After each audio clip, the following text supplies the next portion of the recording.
What makes you want to say, I quit? Is it one more page of fractions making numbers soup in your brain? One more time dad says no to getting your own phone? Maybe one more PE class where you get picked last for a team. One more time your sister starts the fight and mom blames you. One more broken promise. One more dropped lunch tray. When tough things pile up, it is easy to give in and quit trying. But truth is, you were never meant to push through on your own strength. God knows every single hard thing you're walking through. God knows every moment that feels like just too much. And God offers to carry those heavy burdens with you. When you take one step and another, you find that God can plant seeds of hope inside. Call it nerve, backbone, spirit, pluck, tenacity, grit. Each time you give it another try, when you sit down to study again, or head back out to the practice field, or choose a good attitude instead of slamming the door, you build the muscles to push through. You rest in knowing that God holds the end of your story. God will give you the power to keep going. As you refuse to give up when life gets hard, others can see God at work in you. That's why grit is an amazing way to worship God with your life, because worship is about more than just singing loud. It's all about living loud. Welcome to Story Lab. This week we're talking about grit, while we take a look at the story of someone with a very colorful wardrobe. Oh, and this happened.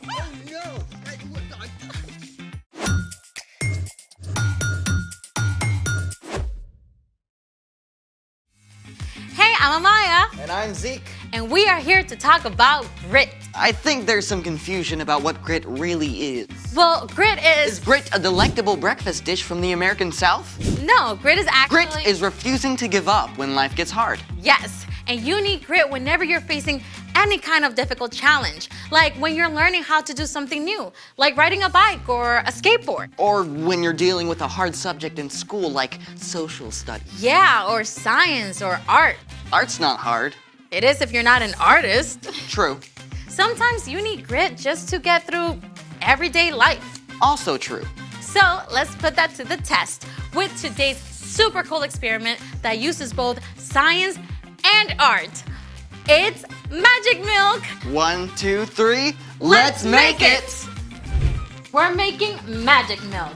Tell them what we've got here, Z. Of course, we've got a glass pie plate, food coloring, dish soap, cotton balls, and of course, the milk. All right, so the first step into turning this regular milk into magic milk is to... The first step is to open the bottle. Here, you need some help. No, wait, no, I got it, Here, I got it. just I got it. Oh, no. Here, wait.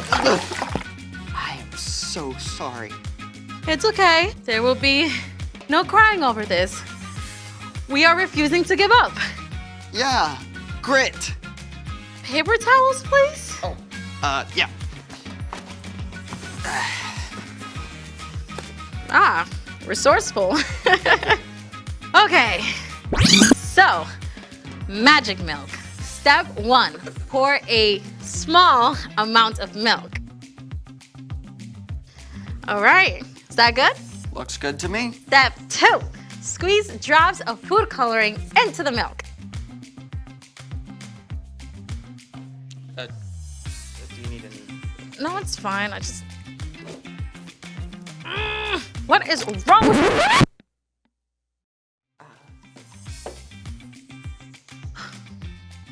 You know what? Let's just skip this whole thing. It's time The for... story. No. We gotta keep going. Fine, you do it. Step 2, squeeze food coloring into the center of the milk.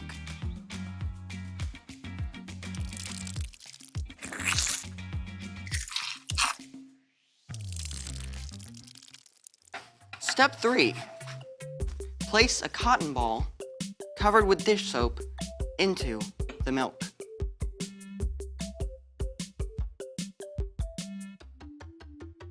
Whoa. Nice. Let's get that again.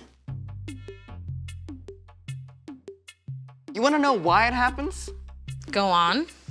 You see, whole milk has all these fat molecules, but when dish soap is dropped right into the middle, the soap molecules race around, bonding with all the fat molecules, creating a giant swirl of color.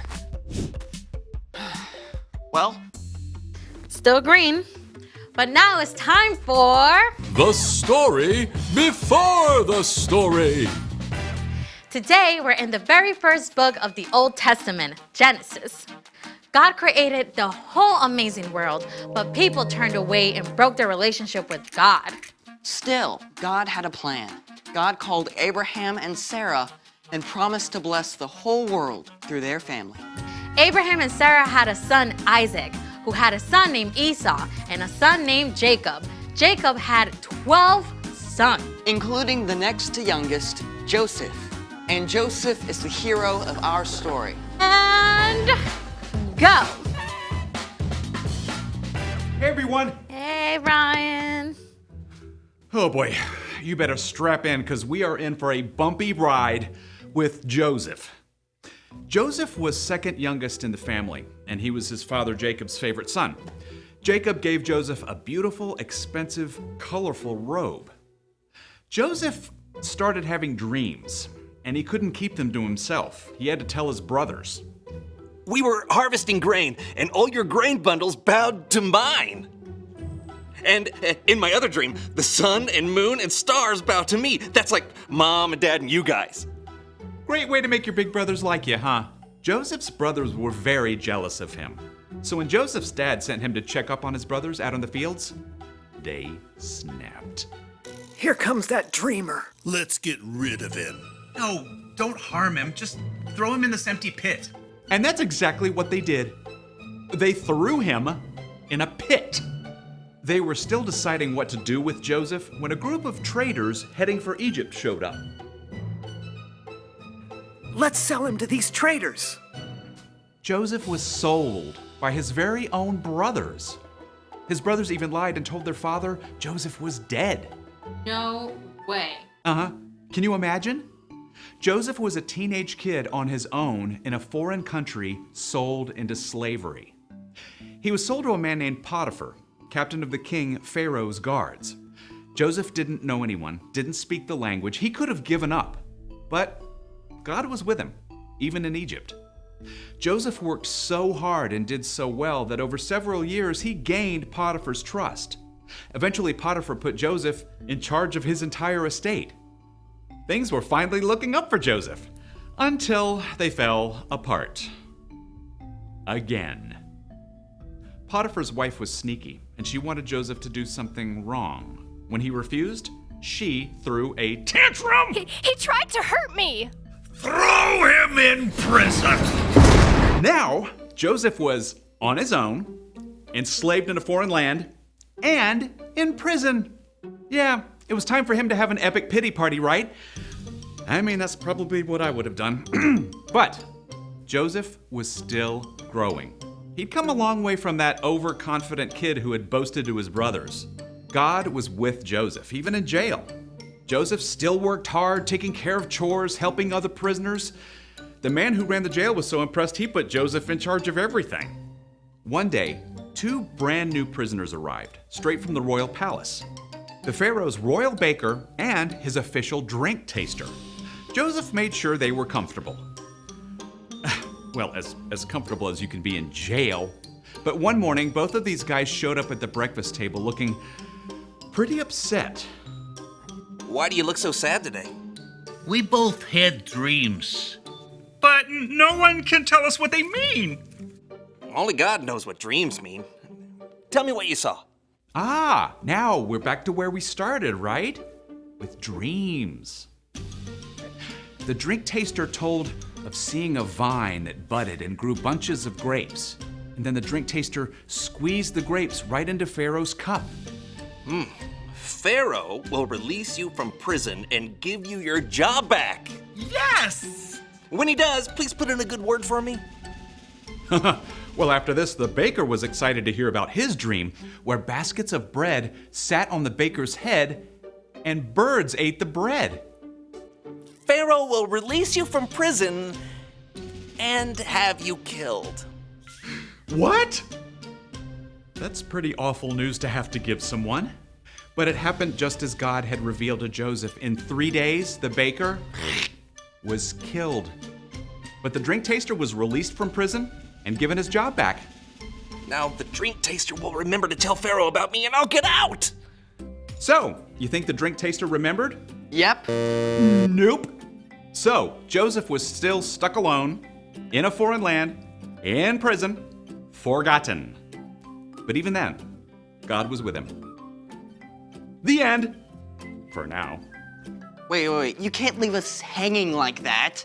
Yeah, things got better for Joseph, right? Well, I don't want to give the whole story away, but spoiler alert, God used Joseph in a big way. And fast forward hundreds of years later, God would use Joseph's family to bless the whole world through Jesus. But none of that happened right away. So, what's our part in the story? Well, just like for Joseph, there are going to be days when things don't work out neatly for us. Maybe you missed the bus. Or you spill the milk. Or food coloring explodes on you. Or anything bad happens that you don't expect. Even in the hardest, darkest place, God is still with you. Even when you can't see it, God is still at work. So, we can hold on and keep going. And choose a good attitude. By George, I think you've got it. See you next time. So here's the thing. Hold on, because God is with you. And that is what gives you grit.